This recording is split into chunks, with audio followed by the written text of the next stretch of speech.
Alright, so right now you about to be reacting to Benji. That's what the channel is called. Benji Riverdale Season 4 was nominated for an Emmy. What? Sorry? Say that again? Let's go. Oh my god. Oh my god. Today, we'll be talking about the latest episode of Riverdale, and this time it's special because we're about to get the mid-season finale. I know this recap is a little late, but whatever. We know how creepy the mid-season finales of Riverdale can be, and this was definitely no exception. Sadly, this episode doesn't start with Jughead's voiceover, which was greatly missed. Instead, we started with our beloved Veronica. Nice try, Daddy. Oh, it's happening, Daddy.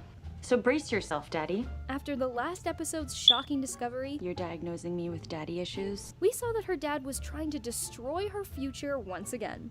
You wouldn't even believe the things that your son has been doing. So to fix that, she calls her grandma, and we get another familia de drama.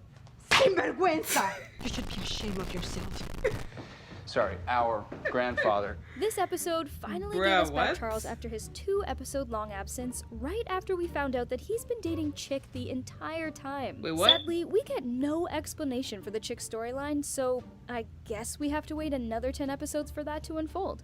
However, at least Charles's presence gave us some more clarity about Betty's storyline. This particular storyline revolves around her sister going absolutely bonkers, She mutilated a nurse at Shady Grove. She almost clawed her face and off. her mom doing basically the same. And then Betty was trying to, once again, become the second Sherlock Holmes and find out some deeper meaning behind everything, which meant she had to investigate it with her brother. The calls received by Polly and Alice came from the same place, Shankshaw Prison. After that, we saw Jughead find his granddad, Checks it once a month when he comes in from the forest.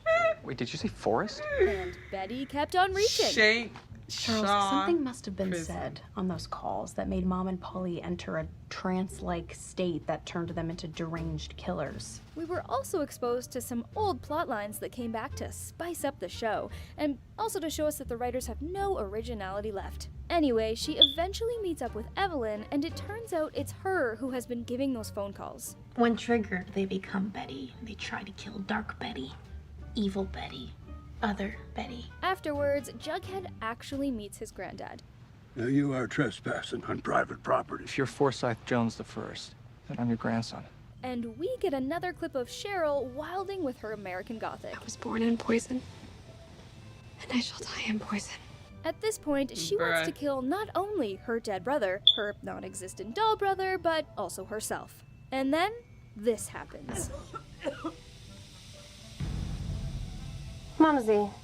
And I swear to God, this is the most questionable scene from the entire show. I think that if Madeline wasn't wearing that gas mask, we all could see the regret in her eyes. And it gets worse. Did you really think I was gassing myself to an early grave? No, that was a ruse. At least we can see some mother-daughter resemblance. What? Trying to get shipped off to Shutter Island, you lunatic? Lunatic child. Also, remember this weird Cheryl line? Now you just sound cuckoo pants. Yeah, it's back. Prolonged gaslighting in hopes of driving me cuckoo bananas. But after all this misery, we got a glimpse of Jason's second funeral where Cheryl sets him on fire. Also, gotta appreciate those special effects. That fire effect literally looks like they ripped it off YouTube. Bruh. Archie's storyline in this episode is not interesting enough to talk about. Let's just say that Archie's approach is, I'm just here to fight. and he shows that within the entire episode. But then this happens. Oh, the Hood Killer is back. Based on the fake blood placement, it seems FP got shot in the heart. But we see literally in the next scene that he's okay. Too many questionable production decisions at once. Talking about questionable decisions, we then get Archie trying to fight Dodger, who has a gun, with a baseball bat. Because that's the only smart decision this poor boy can come up with. Obviously. And then, big Riverdale style, they deliver us this montage of Veronica singing and Archie getting beaten up. Because that's completely normal, right? Bruh. Also, just a fun fact, do you know it takes approximately 2.5 years to get a patent for something? Well, not anymore, because apparently everything is possible in Riverdale. Do you know what this is? It's a patent. That rum recipe that my mother so graciously gave you, I own it. Meanwhile, Jughead decides to sign the contract and become the ghostwriter for the Baxter Brothers series. But can we just have a look at his signature? I mean, the crown? Is he okay? You don't have to answer. We know he's not. Going back to Dark Betty, because Riverdale has also adapted this Twitter slang into their official scripts. Dark Betty. We see a glimpse of a brighter future for our girl next door. You're all right. You're okay now. Turns out, she was not. Tangerine. At the end of the episode, we get this fast forward to Jughead being dead. Again. And Betty killing him? He's dead. Girl, bye. He ain't What dead. did you do, Betty? Well, that was a lot. We'll come back in the next Also, scene. someone mentioned on Twitter that Jughead killed himself, so he wouldn't have to be in the next musical episode, and honestly, I kinda dig that, even though it's a joke. Also, we're just gonna pretend the entire cast didn't spoil that Jughead is not actually dead on Comic-Con, but like, just to keep the suspense of all these overused fast-forwards, in order to get some kind of plot, despite having none.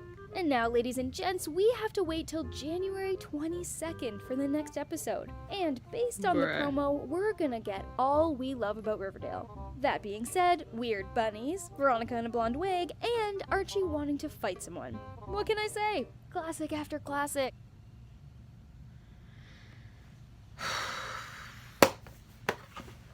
Is there anything left to say? Do I have to say anything, guys? Do I really have to, you know?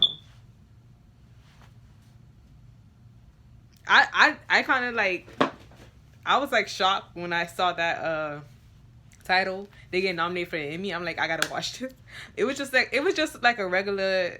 It just said Riverdale season 4 is crazy or messy or stupid or not. I wouldn't say stupid because you know people try, but but too much or over dramatic. And I wouldn't have watched it. But when she put when Benji put Emmy, I was like, there's no way. So let me just make sure this is not true so I can, like, you know. Bruh, this show is just a lot. That's all I have to say. Yeah, bye guys. I'm in the ghetto. Ra-ta-ta-ta. Ra-ta-ta-ta.